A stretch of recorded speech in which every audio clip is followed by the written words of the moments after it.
Olá, gente, tudo bem? Saudações jurídicas para vocês. Vamos falar hoje de jurisdição constitucional. Bom, é recorrente os alunos, quando chegam na matéria controle de constitucionalidade, nossa, assusta, né? Gente, não precisa. Controle de constitucionalidade não é tudo isso. É um pouco complicado, mas depois que você pega o jeito, vai que vai. Vamos lá, o que é jurisdição constitucional? É a ação de dizer o direito constitucional. Como que se diz o direito constitucional no Brasil? Tá? De duas formas. Jurisdição constitucional no Brasil não é o mesmo que controle de constitucionalidade. Porque jurisdição constitucional é gênero, cuja uma das espécies é o controle de constitucionalidade. Nós temos, por exemplo, os diálogos constitucionais como outra hipótese, tá? de espécie de jurisdição constitucional. Agora vejamos o seguinte. Em regra, o controle de constitucionalidade e, por consequência, a jurisdição constitucional no Brasil, ela tem duas espécies. A modalidade ou espécie difusa e a concentrada. Controle difuso é aquele controle de constitucionalidade que tem por objeto uma lei e tem como parâmetro a Constituição. Sim, qualquer juiz ou tribunal pode, tendo por objeto uma lei, no caso concreto, declará-la inconstitucional. É o controle difuso. O efeito dessa decisão de qualquer juiz ou tribunal é um efeito inter partes. E não vinculante, porque está restrito àquele caso concreto. Já o controle concentrado de constitucionalidade, ele difere. Se a gente entender a história do controle de constitucionalidade, tanto difuso quanto concentrado, fica muito claro para a gente.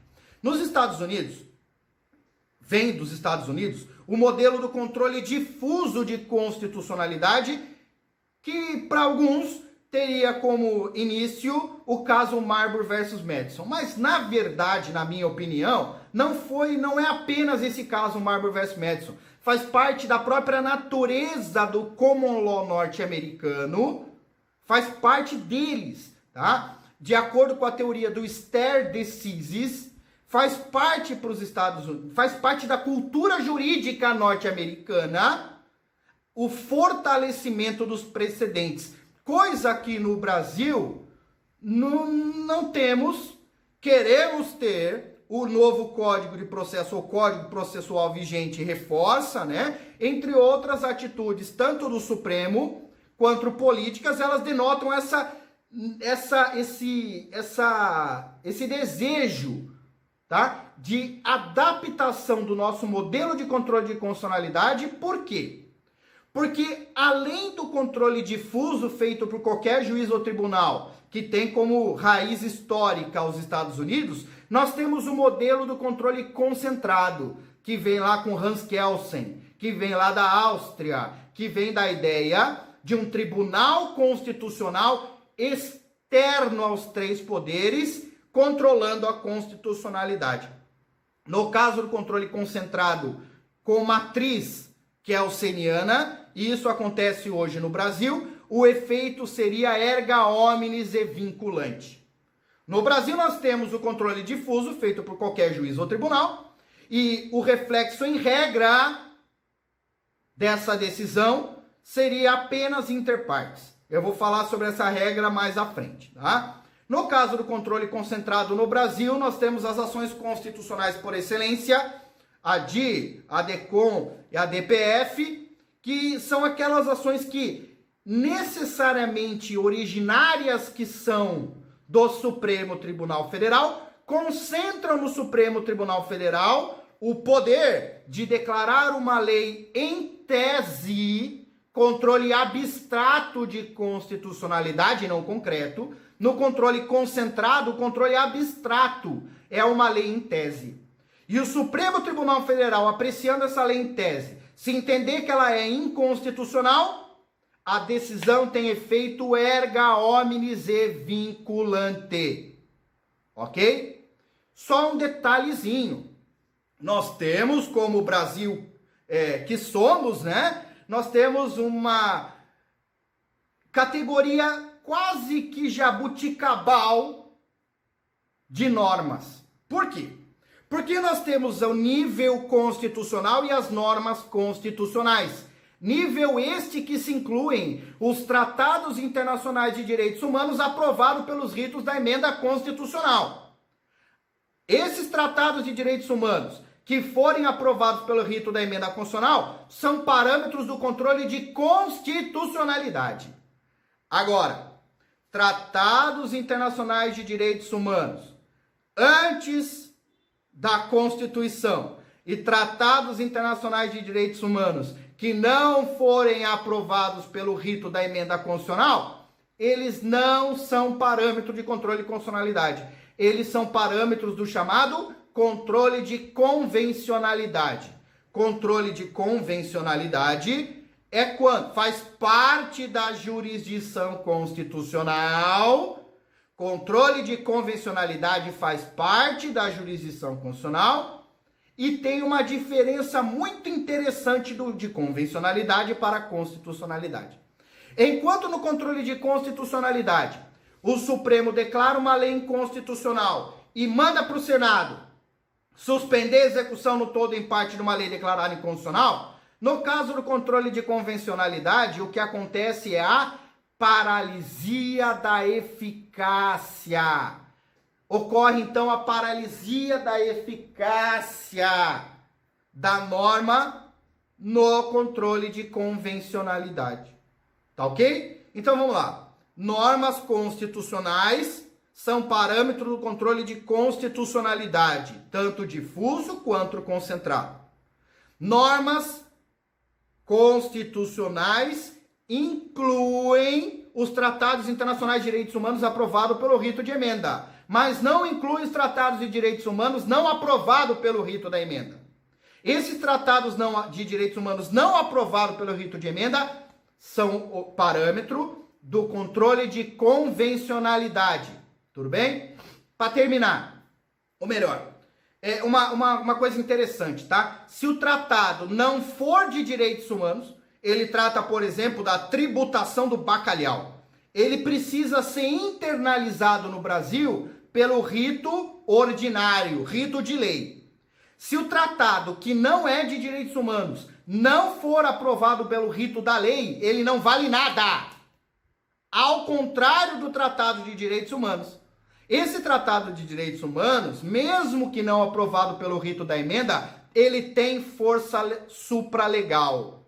Tudo bem até aqui? Agora sim, o último ponto que é muito importante. A regra, então, é controle difuso, efeito inter partes, não vinculante. Controle concentrado, a regra é efeito erga omnes, tá? E além de ser erga omnes, ele teria um efeito ex nunc vinculante, tá? Já o difuso, na sua matriz histórica, o difuso tem efeito ex tunc. Agora, o que a gente observa no Supremo Tribunal Federal, na nossa jurisdição constitucional brasileira, eu vou colocar na descrição os casos para vocês analisarem, tá? É que ocorre uma mitigação dos efeitos de acordo com o instituto chamado como modulação dos efeitos da decisão. Então, um tema sendo estudado muito hoje no Brasil é a modulação dos efeitos da decisão. O que é isso? No Brasil, observamos que, tanto no caso do controle difuso, tá? Nós temos aí um habeas corpus, no caso de declaração constitucional, aqui, declaração 4335, tá? No caso de o regime prisional e a relação do regime prisional com a Constituição, tratado num habeas corpus, que teria apenas o efeito inter partes. Mas o ministro Gilmar Mendes empregou o efeito erga omnes ao difuso.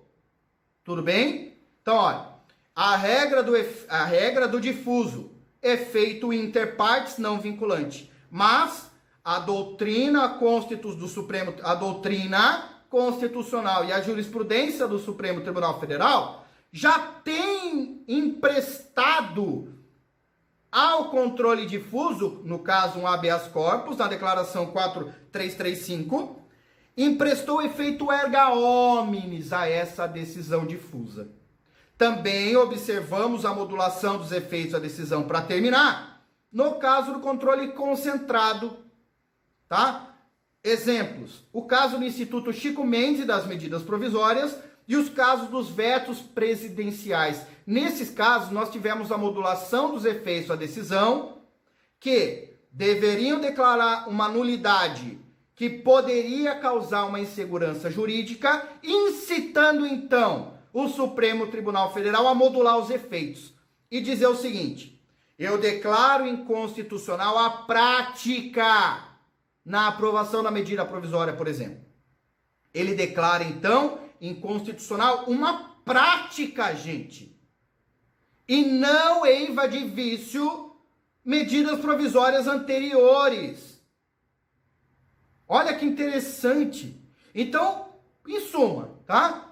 Vamos ficar esperto porque, em regra, controle difuso tem efeito interpartes, em regra, controle concentrado, abstrato, tem efeito erga omnes e vinculante, mas em regra. Porque aparece uma outra diferença para terminar, e essa quem ficou no final vai pegar e... Putz, vamos diferenciar, só para quem ficou no final, 11 minutos e 30 de vídeo. A diferença entre efeito vinculante e efeito expansivo. Efeito vinculante, ele é próprio do controle concentrado e é dizer que os poderes estão vinculados à decisão de inconstitucionalidade tomadas pelo tribunal. Então, se no controle concentrado o tribunal entender que uma lei é inconstitucional pelo efeito vinculante, todos os outros poderes têm que entender que ela é inconstitucional. Mas nós já estamos observando no Brasil o surgimento do chamado efeito expansivo. Quer dizer o seguinte: expande-se os efeitos da decisão, mas não a ponto de vincular, de forma que não se possa propor reclamação constitucional na hipótese da não observância dessa decisão. Então, vamos terminar. Controle difuso, controle concentrado no Brasil hoje. A regra tem exceções, ok? Efeito vinculante e efeito suspensivo. No caso brasileiro, o efeito jabuticabal para variar, né? No caso brasileiro, nós temos a diferenciação entre efeito vinculante e o efeito expansivo. O expansivo, ele espalha os efeitos da decisão, mas não a ponto de ensejar a propositura de uma reclamação constitucional. É isso, curtam o vídeo, compartilhem o vídeo também, que ajuda bastante, tá? Um beijo em queijo, até mais.